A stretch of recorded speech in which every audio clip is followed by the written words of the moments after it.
Today I'm going to be reading Wuthering Heights by Emily Bronte for the very first time. A few months ago I did a reading vlog about reading Jane Eyre for the first time, and it was so fun to share all of my thoughts on the book and just be able to unload my thoughts as I was reading the book. And a lot of people have said that they would be interested in the same sort of video but for Wuthering Heights, and so today I am finally picking up the next Bronte book. I've been really enjoying lately reading books that are so popular and have so many popular opinions, and I know very little about them and kind of discovering my thoughts on them for the first time. And Wuthering Heights is one of those books that I really don't know a whole lot about. Here are the things that I already know about Wuthering Heights. 1, it is not a romance book. People are very determined to tell you and make sure you know that this book, which is classified so often as a romance book, is not a romance book. I also know that this book follows the two main characters of Heathcliff and Cathy, and of course I know the Kate Bush song, which I'm sure is going to play through my head multiple times whilst reading this book. And finally, I know that it's a very divisive book. I feel like some people will tell you this is their favourite book of all time and other people absolutely hate it. I feel like there is no in the middle with this book. People really love it or they really hate it, and it divides a lot of people, which just makes me even more intrigued. So that is all that I know about Wuthering Heights, and I am going to go into this book with no other knowledge. I haven't done any more research, I haven't watched any adaptations. I'm just going into this book with those few things in mind, and I'm going to bring you along with me. I won't be including any spoilers in this reading vlog because I want you to be able to enjoy it whether you've read the book or not read the book. So there will not be any spoilers, but I will just be sharing my general thoughts as I go through the book. And oh, I'm so excited. It's a really dark, drizzly day. There's not a lot of natural lighting, so it's going to be a dark and cozy reading vlog, which I think sets the mood for Wuthering Heights very well. At least in my opinion, I feel like it's going to be a dark and moody kind of book. So let's dive straight into Wuthering Heights.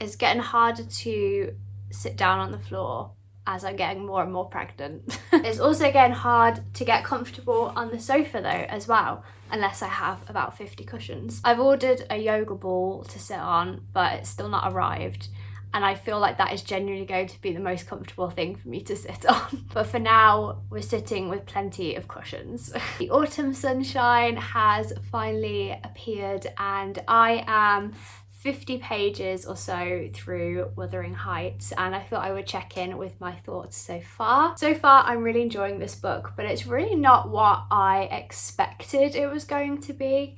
I don't really know what I expected it to be, but I expected that this was going to be a story about Heathcliff and Cathy, and it is. You can tell that they're the main characters, but so far in this first portion of the book, we haven't really met these characters, like not really from their perspective.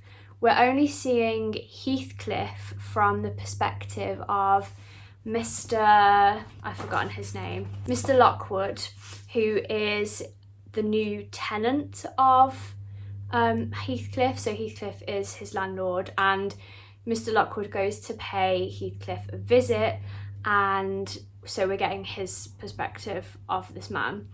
and we're seeing Cathy only through the eyes of, one, her writing. Mr. Lockwood discovers her books, and in her books she seems to have almost kept like a diary or written things about her life in the pages of these books. It describes it in the book as she fills every bit of blank page with ink, but not in the conventional way. So she's not really analysing the book, she's kind of discussing her life. But we only see that very briefly, and then we see her through a dream, and then we start to see both of them through the eyes of a maid. So at the moment it feels very much like there's a story and there are main characters, but we are just looking in on it from the outside. The other interesting thing about this book is that the two main characters are very unlikable. We don't know loads about them yet, but what we do know does not paint a very good picture, and so I'm intrigued to see what this book will be like when you don't like either of the main characters. I don't even really like the maid who's retelling the story either. It feels like none of the characters are particularly likeable other than Mr. Lockwood, the tenant, who is just getting caught up in this story. So far it is very intriguing, if a little bit unexpected and not what I thought it was going to be, but I'm really excited to carry on reading.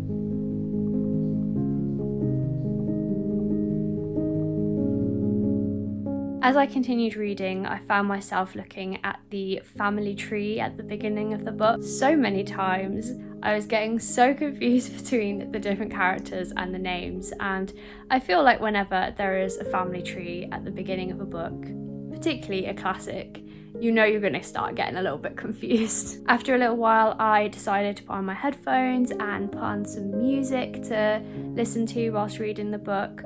Partially because I like listening to music that fits the feel and mood of a book. I feel like that really sets me into the story, but also because Johnny was playing Skyrim at the time, but the sound of dragons and sword fighting and Skyrim was not really the backdrop I needed for Wuthering Heights. It was definitely not setting the tone. I'm about halfway through Wuthering Heights, and I thought I would check in with my thoughts so far. First of all, the language in this book, the writing in this book is so beautiful. I feel like there are some quotes from this book that I've heard before, but I've never necessarily known they were from Wuthering Heights, but just the way that these characters speak, particularly the language that Cathy uses around and about Heathcliff, is so poetic and beautiful, and you can tell that Emily Bronte is definitely a poet in the way that she speaks and uses language. For example, I think my favourite line of the book so far is on page 82 of this edition. And it's when Cathy is talking about her love for Heathcliff and the way that her kind of soul yearns for him. And she says this: "I cannot express it, but surely you and everybody have a notion that there is, or should be, an existence of yours beyond you. What were the use of my creation if I were entirely contained here? My great miseries in this world have been Heathcliff's miseries, and I watched and felt each from the beginning. My great thought in living is himself. If all else perished and he remained, I should still continue to be, and if all else remained and he were annihilated, the universe would turn to a mighty stranger." It's my favourite kind of book in the sense that it's slow and moody and lyrical. However, it's also very confusing. There's a genealogy at the front of this copy of the book. I assume there's a genealogy in every copy of this book. And you know, in a classic, when they give you a family tree, that you're going to start to get confused about the names. I feel like it's a given. For example, there is a Mr. Earnshaw, and Mr. Earnshaw has a son called... See, I have to go back and find it. So Mr. Earnshaw's son is called Hindley. However, his son then stops being called Hindley and is referred to as Mr. Earnshaw. And because we've only heard him described by his first name up until now, it really confused me until I was about like 60 or 70 pages in that we were talking about a different Mr. Earnshaw. And then they go back to using his first name. And I was getting very confused, but I feel like I've got my head around who's who now. There's also a character that's sometimes called Ellen and sometimes called Nellie, and I think it's the same person, but I'm not 100% sure, and that's really confusing me as well. There's a character called Jacob, and I really don't understand who he is. I think he's a servant, but I'm not 100% sure because he seems to speak his mind a lot more than a servant would, I imagine, in this context. But he speaks, the way his dialogue is written in the book is in his accent, and so it doesn't really make sense to read it. I started off by reading it really carefully and trying to take my time over understanding what he was talking about, but after a while I think I just got a bit fed up of reading these sentences for 5 minutes each, and I'm now just sort of skimming it whenever he speaks. Thankfully he's not a huge character and he doesn't say that much, but there are just times where for like a whole paragraph it is written in such a way that I have no idea what is being said, and that's also quite confusing. So I keep having that battle of, do I read this really carefully or do I just skim through it and hope I'm not missing something really important in the story? I do feel like I am reading this book very slowly, partially because I'm enjoying it and I'm really enjoying the language and I want to savor it and I want to really understand what's going on, but partially because I feel like this book is quite draining to read at the same time. It's quite heavy and dark, and the thoughts and dreams and motivations of these two main characters are really dark and twisted and depressing, and it gets a little bit tiring to read after a little while. That's what I'm finding anyway. Like, it's getting a little bit heavy and a little bit draining mentally as I'm reading it. You get these brief moments where Heathcliff will say something really sassy and it just makes me giggle, even though it definitely shouldn't because he's saying something really horrible, but it just makes me laugh, the sassy tone. And Cathy is just mental and just says things that make absolutely no sense. And you've got this weird blend of Heathcliff and Cathy's jealousy, and there's just a lot going on. It's quite intense, it's quite hard at times to follow, but I am enjoying it weirdly. Like, I'm engrossed and really intrigued about what's going to happen. I really don't know what's going to happen next at each point in the story, and I'm just enjoying letting it take me for a ride in that sense. But I'm also feeling quite sleepy as I read it. I'm going to see how much more I can read today. I was hoping to finish it today, but given that it's taken me nearly 5 hours to read half the book, I'm not 100% sure I'm going to finish it today, but I'm going to try.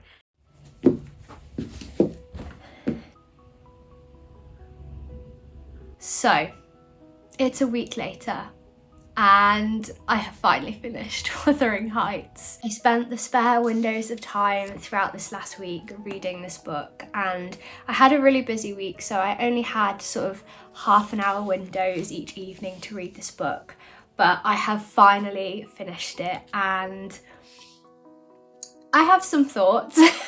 I'm just going to share my general thoughts unfiltered. I haven't got notes, I haven't written down my thoughts or really thought about them deeply. I've said thought too many times in that sentence. There are books in the past that I've read where I have changed my mind on them a week, 2 weeks, a month later, as I have let the story sit with me and permeate and just really thought and dwelt on the story. But for the purpose of this video, I am just going to be sharing my very initial thoughts. So I haven't analysed it, I haven't thought really deeply about it. I have literally just finished the book and I want to share with you how I'm feeling about it right now. I don't know why I'm giving you such a long intro to my final thoughts on this book. I think I'm just a bit scared to share my thoughts because there are so many strong opinions of this book.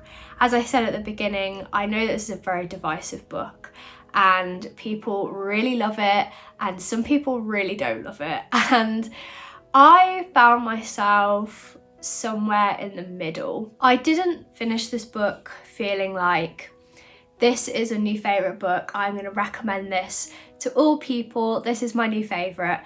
But I also didn't finish it feeling like that was a bad book or I didn't enjoy reading it. I just felt a little bit like, oh, I'm glad I read that. I'm glad it's over. So here's what I liked about Wuthering Heights. First of all, the writing style. I loved the writing style of this book. I love Emily Bronte's writing. It's very atmospheric, this whole story, and she sets that tone very well through the language that she uses. She really picks up on the themes that she uses of jealousy and passion and the intensity of human love and emotion, and that is really expressed through the intensity of her writing as well. This book was so atmospheric. We follow 2 families and 2 houses, and these 2 houses are about 2 or 3 miles apart, I think. Like, you can walk between the houses, and so you have this really small setting really for such an epic story that spans so many decades. I think what that does to the story is it makes it feel like restricted, but in a good way. Like, I think it really embodied how restricted some of these characters felt in their lives, this sense of there being so much to have out of life and they're still just stuck in their families and stuck in the issues and dramas and intense emotions going on between these 2 families, and particularly between Heathcliff and Cathy, and the whole drama that they have created. I could really picture walking through the fields in the cold winter and the eeriness of the house and the creaky floorboards and the sense of feeling trapped. I could really feel and see it as I was reading. However, it was also a really exhausting reading experience. I mean, thinking about the topics and the themes that are brought up, not only as a reader of the 21st century, but thinking about reading this book in the 19th century, and the sort of themes that come up in it must have been so intense and so morbid and dark and twisted, particularly themes around religion and abuse and relationships outside of marriage, and just all of these things that Emily Bronte puts together and really twists and plays with must have been so intense to have read at the time it was written. And I kept thinking about that as I was reading it. But this book is just draining to get through. It's really dark. The characters are just awful, particularly Heathcliff. He is just an awful person, and there's only so much you feel like you can take when he's in the scene. You start to feel like, can there be any hopefulness and happiness in this book now? Even though I know I shouldn't compare this book to Jane Eyre, I really couldn't help myself from comparing it multiple times to Jane Eyre, because that's the only other Bronte book that I've read. And I love Jane Eyre. Jane Eyre is one of my favourite books of all time. It is in my top 5 books that I would recommend. And it's hard not to read Wuthering Heights and slightly compare it at least. What I loved about Jane Eyre is that even though that book is also gothic and dark and bleak and depressing and morbid at times, because you are following a character who has hope and has an inner strength and is really inspiring to read about, it feels like you have this light to get you through the story. And to me, that is what Wuthering Heights just doesn't have. It doesn't feel like there's a light to get you through the story. I know that that's probably the point of the book, but it just made it a little bit of a difficult read, I would say. And without those little hints of light and joy, it just made the read feel draining and hard going. So overall, I enjoyed reading this book. I'm so glad that I did read this book.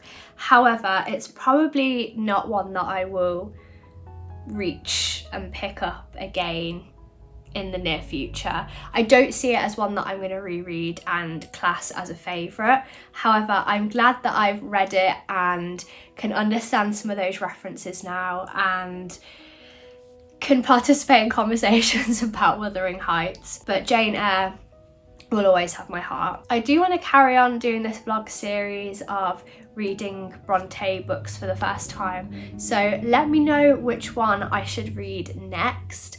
I'm thinking of either The Tenant of Wildfell Hall by Anne Bronte, so that I can have read a book by each of the three sisters, or another book by Charlotte Bronte because I love Jane Eyre so much, or a book of poetry by Emily Bronte. Let me know in the comments which book you would be most interested in seeing another reading vlog for and hearing my thoughts on. Without the comments getting too divisive, let me know your thoughts on Wuthering Heights down below in the comments as well, because I know there is such a broad range of opinions on this book. Thank you so much for watching. I hope you have a wonderful day, and I'll see you very soon with another video.